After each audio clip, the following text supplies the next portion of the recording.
So ito yung patunay mga kababayan ng sincerity and integrity ng investigasyon na ginagawa po ng ating gobyerno. Kaya lang si Marcoleta, pati yung ICI po gustong paimbestigahan. Kini-question yung integrity. Unquestionably pong integrity yung Blue Ribbon ninyo. Nung kayo pa, yung chairman ng committee ng Blue Ribbon sa Senado. Pero ngayon, maayos na kasi si Ping Lacson, ang chairman, walang kinikilingan yon, walang pinoprotektahan. Sabi ni Ping Lacson, bakit niya protective ka masyado kay Diskaya? Nagkainitan ni Marcoleta mga kababayan kahapon.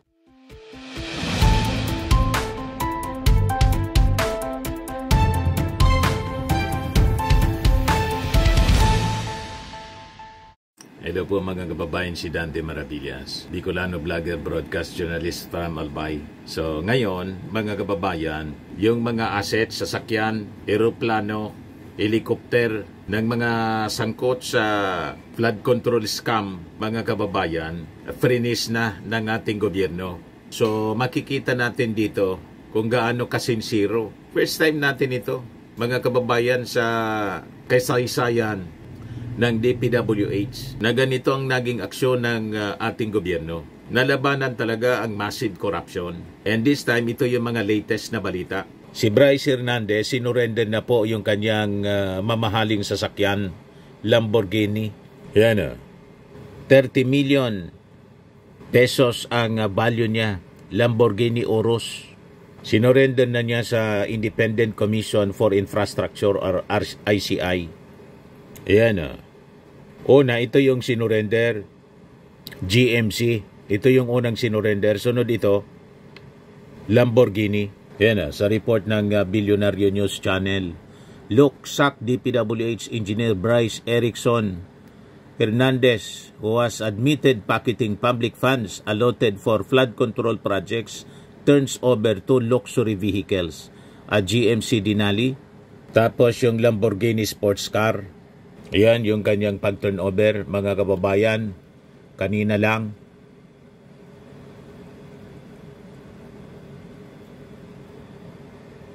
Ayan na po. Matindi.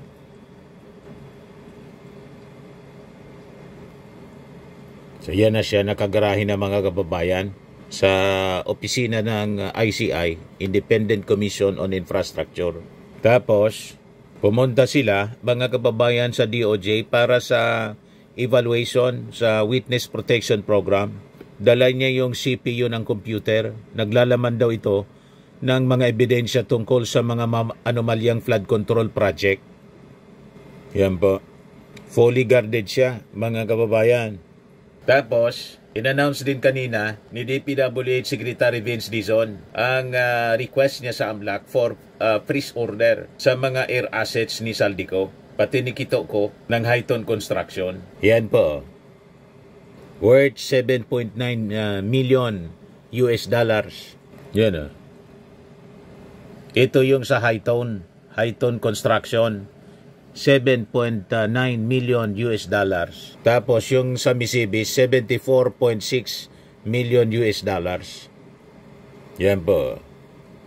So ito yung patunay mga kababayan ng sincerity and integrity ng investigasyon na ginagawa po ng ating gobyerno. Kaya lang si Marcoleta, pati yung ICI po gustong paimbestigahan. Kini-question yung integrity. Unquestionably pong integrity yung Blue Ribbon ninyo. Nung kayo pa, yung chairman ng committee ng Blue Ribbon sa Senado. Pero ngayon, maayos na kasi si Ping Lacson, ang chairman, walang kinikilingan yon, walang pinoprotektahan. Sabi ni Ping Lacson, bakit niya protective ka masyado kay Diskaya? Nagkainitan ni Marcoleta mga kababayan kahapon. At ito pa po mga kababayan, 26 na mga officials ng DPWH pati mga contractors. Yan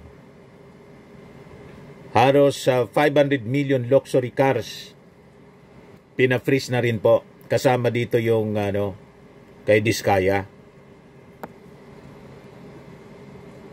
Ito yung press con kanina mga kababayan ni ni Vince Dizon ng DPWH. Pakinggan natin yung kanyang sinasabi. Nakasabwat sila sa mga maanumalyang proyekto, lahat yan mananagot at isasabit natin lahat ito sa ICI. Okay? So, simula pa lang ito at hindi ako magtataka kung linggo-linggo mayroong bagong ganitong listahan. Okay, so ulitin ko. Sa mga kawanin ng DPWH, number 1, sumunod kayo sa dalawang order na ginabas namin to cooperate fully with ICI at i-preserve at i-submit lahat ng dokumentong required ng ICI. Meron na kayong kopya ng orders na ito, isinapubliko na namin ito, kailangan silang sumunod. Kung hindi sila sumunod, ganito din ang mangyayari sa kanila. Makakasuhan sila administratively and even criminally. So, sumunod na kayo ngayon pala. Kung meron kayong mga nagagaman tungkol sa mga proyekto sa iba't iba yung area, lumapit na kayo sa amin at magsalita na kayo. Huwag nyo nang hintayin yung mangyari sa inyo, yung nangyari kay Alcantara, kay Hernandez, kay Mendoza, et al.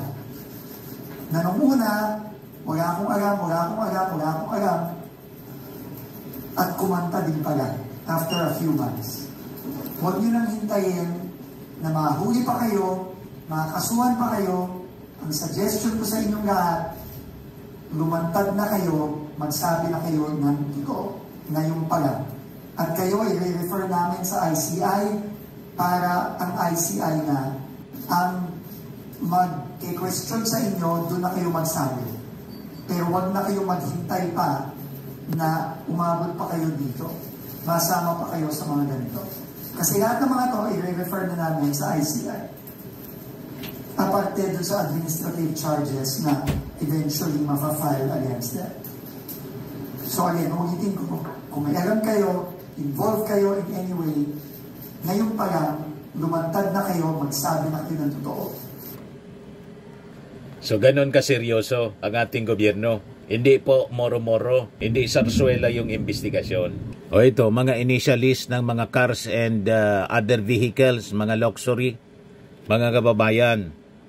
Hindi sa atin ang LTO. Again, uulitin ko, bakit natin ginagawa ito? Dahil po ang direktiba ng Pangulo, hindi sapat na makasuhan, hindi sapat na makulong, kailangan ibalik natin ang pera ng ating mga kababayan. Kaya nga po, meron ng mga, I think, close to 700 accounts and insurance policies that have already been frozen through the AMLC. At ito po, nare-request na tayo ng freezing. Ibig sabihin ito, hindi pwedeng ibenta. At kung merong mga kababayan tayo na nakikipag-transaction dito at gustong bumili ng mga sasakyan na ito, magdalawang dito sa mga tao ito, magdalawang isip na po kayo kasi pati po kayo madadamay dito kapag binili nyo itong mga assets na ito, itong mga sasakyan na ito. Kaya po namin isinapupubliko ito ngayon para i-warn na rin ang publiko na huwag kayong makikipag-transaksyon sa mga taong ito kung meron silang mga pilit na ibinibenta. Huwag niyo pong bibili ng mga asset na yan kasi yan po ay malamang ma-freeze na rin ng ating mga otoridad sa mga susunod na araw. Kailangan po maibalik ang pera ng ating mga kababayan.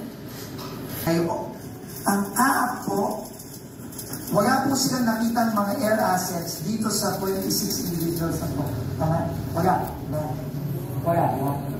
Pero, nag-report na rin po ang CAAP sa mga air assets ni Congressman Zaldico.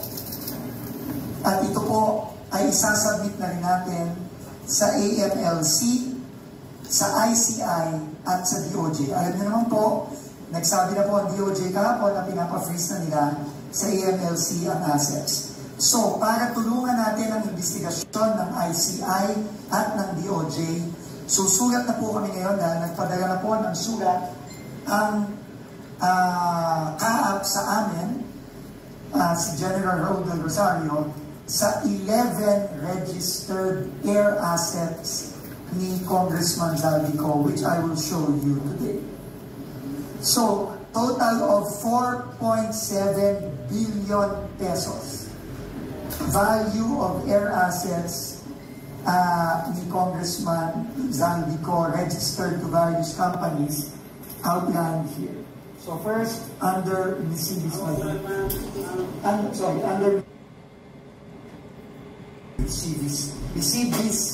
Aviation. Mitsubishi po ito, yung resort niya dito sa amin. Ito po yung mga iba't ibang mga assets ng mga aeroplano at chopper. Yan ang Mitsubishi Beach Resort, mga kababayan. Kagraray, Bakakay, Albay. Yan.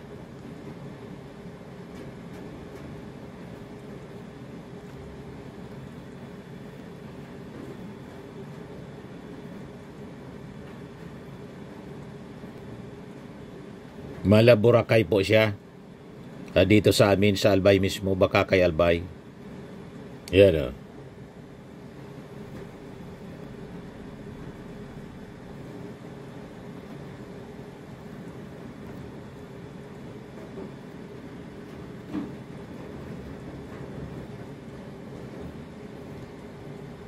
Yan ang may-ari, mga kababayan, Mitsubishi Beach Resort na pag-ari po ni Congressman Zaldico ng Ako Bicol. So ito yung kinikwento, mga kababayan, ni Vince Dizon. Next is Highton Construction Development Corporation. Also, ang Highton sa kapatid naman po na dating congressman, natalo sa pagtakbo ngayong eleksyon, si Kito ko. QM Builder, I think.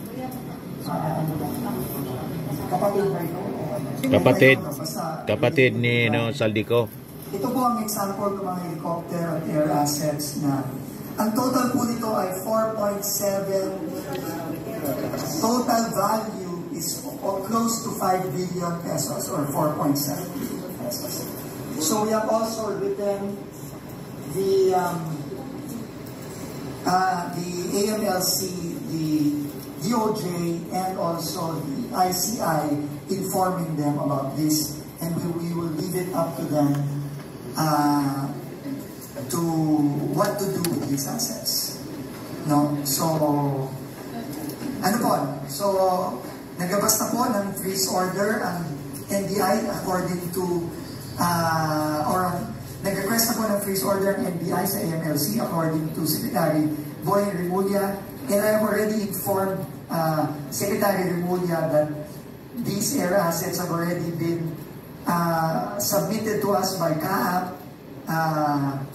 and we are forwarding this to DOJ, ICI, and AMLC today. O ngayon, ito yung press con kanina, press briefing ni Yossi Castro tungkol dito sa mga investigasyon sa flood control. Mukhang nasubaybayan naman po ni Presidente yung Senate hearing. Kasi kahapon po inamin ng assistant engineer ng First District ng Bulacan na substandard yung lahat ng proyekto doon sa kanilang distrito. Ano pong reaksyon ng Pangulo dito? Unang-una po, nakakalungkot na malaman yan. Hindi lamang po ang Pangulo ang malulungkot. Lahat po tayong taong bayan ay malulungkot po sa nakita at nasabing ganyan na kumbaga itong mga proyektong to ay para sa kalahatan, para sa ikagiginhawa ng mga kababayan natin. Pero ang mga gumiginhawa ay yung mga tao lamang na siyang nagpapayaman.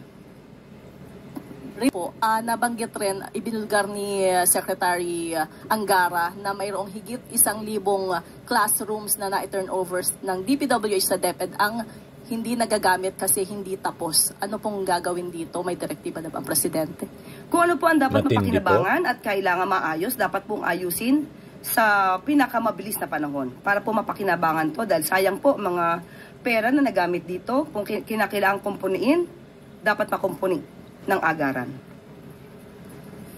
Sunod na tanong mula kay Ivan Mayrina, GMA News. Yusek Claire, this is the 4th day since the President last had a public engagement May we know how is the President and when will he resume his public engagements? Busy po ang Pangulo sa mga private meeting sa palasyo at sa susunod po hanggang Sabado ay marami po siyang gagawin pong paglabas at magkakaroon po siya ng mga events. So tignan po natin ang kanyang mga activities sa mga susunod pang mga araw. Was there any form of threat against the President, which is why he had to stay away from public engagements in the last 3-4 days? Wala po. Wala pong nararamdaman sa kasalukuyan na threat. Of course, maliban lang, sabi nga natin, sa mga nakaraang threat ng Vice Presidente sa kanyang buhay. Sa ngayon po ay wala pong direct threat na nakikita at nararamdaman ng Pangulo at ang gobyerno. At nagkataon lamang po siguro na wala pong activities. Pero tingnan po natin at bibigyan po namin ng ang media advisory kapag ka po maaari na po kayong sumama sa kanyang mga activities. Thank you. Isa sa mga binanggit po ng contractor na si Curly Discaya regarding sa kickback scheme. Nabanggit niya po kasi na nagkaroon ng parang comparison regarding doon sa mga iniaabot daw po ng mga contractor sa mga proponent na kandidato. Sa panahon daw ni President Duterte sa panahon ni President Pinoy, umaabot lang daw po sa 10% yung binibigay. Sa panahon ni President Duterte nasa 12 to 15, but sa panahon daw po ni President Marcos ngayon nasa 25 to 30 yung total na porsyento ng proyekto na hinihingi ng mga congressman. Any reaction po from the palace? Galit po ang Pangulo sa ganyan. Kaya nga po pinasimulan niya ang pag-iimbestiga na ito at sa ngayon po nakikita natin kung gaano ba nagiging mapang-abuso ang karaniwang mamamayan at kasabwat ang ilang mga public officials. So, hindi po dapat ipagmalaki na napakalaki na nakikickback o nagiging komisyon ng mga public officials na ito. Kaya po galit ang Pangulo. Follow up lang po, may nakikita po bang rason yung palasyo bakit from 10 sa panahon po ni dating Pangulong Pinoy umakyat ng 25 to 30? Wala po nakikita kung ano man dahilan. Siguro sobra lang pong ganid ang mga public officials na ito at walang kabusugan.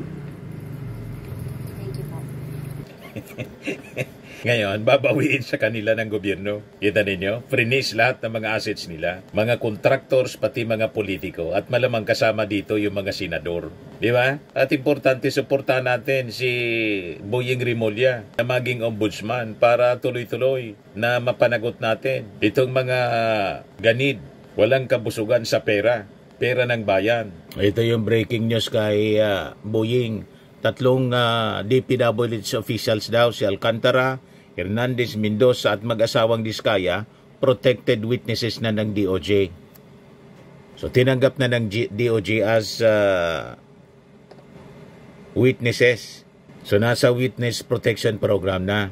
Nagdesisyon na siguro na ibalik yung mga inakaw.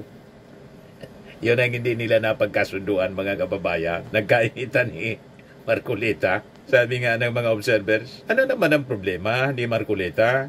Kung gustong ibalik, di ba mas maganda nga, pabor sa gobyerno na ibalik yung mga kayamanan as a condition, precondition na ipasok siya sa witness protection, basta't ibalik.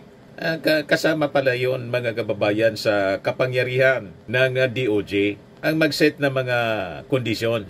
Talangan man, bibigyan mo pa niyang protection, ayaw man ibalik yung nakaw. Di ba po? Kaya makaduda yung posisyon ni Marcoleta po. O ngayon, sa kanya naman pong application, bilang ombudsman, may clearance na daw siya. Remember, pinasuan uli siya ni Amy Marcos sa ombudsman para hindi magka-clearance. Tapos si Torion, ito yung statement ngayon, mga kababayan ni Rimulya. I will not conclude anything. It will be self-serving to conclude anything. Pero I have my clearance already.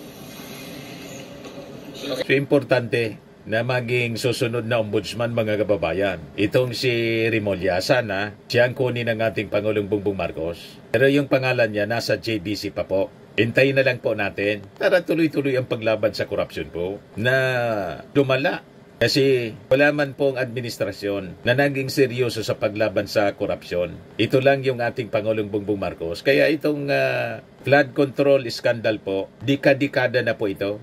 Nakasanayan na nila ang magnakaw sa gobyerno. Nakita ninyo kung gaano katindi, seryoso. Kaya sabi ko nga po mga kababayan, itong gustong tanggalin yung ating Pangulo, dinidestabilize ang ating gobyerno. Malamang sa malamang, pinupunduhan ng mga politiko na sangkot po sa korupsyon. Kaya kailangan nilang tanggalin yung ating Pangulo para kung halimbawa mapalitan, alam na ninyo kung sino yung papalit. Tigil na po ang investigasyon. Tuloy ang korupsyon. Di ba po, mga kababayan? Malinaw na ganun ang intensyon. O ngayon, yung sa rally na naging magulo, nagkarayot, isa sa mga itinuro na nasa likod, si Topacio. Yan o. Ngayon, dumipin sa si Topacio na yung lighter daw, na sinabi ng isa nilang kasamahan doon sa rally, sa Liwasang Bonifacio, na inda na ang mga lighter at lulusob na sa Midjula. Ang depensa ni Topacio, gagamitin lang sana nila sa candle vigil ang mga lighter. Kaya sabi ni Jesus Falsis, Attorney Jesus Falsis, do you believe him?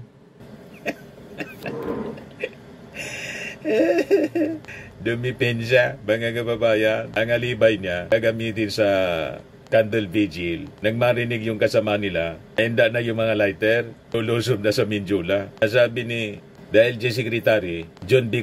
Rimulya, lulusob diretso sa Palasyo Malacanang para sunugin yung palasyo. So tuloy ang investigasyon mga kababayan. At malamang sa malamang ay makasuhan po ng arson.